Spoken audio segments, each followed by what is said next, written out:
தேடுவேன். செம்பருத்தி ஒன்று உன் சிந்தைக்குள்ளே நின்று சல்லாபம் தேடுதோ.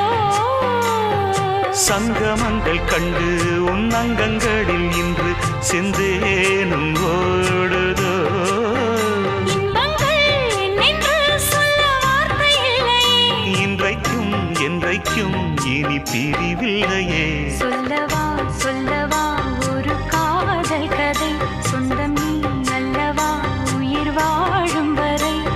என் மூச்சிலும் என் பேச்சிலும் உன் பாடல் கேட்கும் தினம் தினம் தினம். சொல்லவா சொல்லவா ஒரு காதல்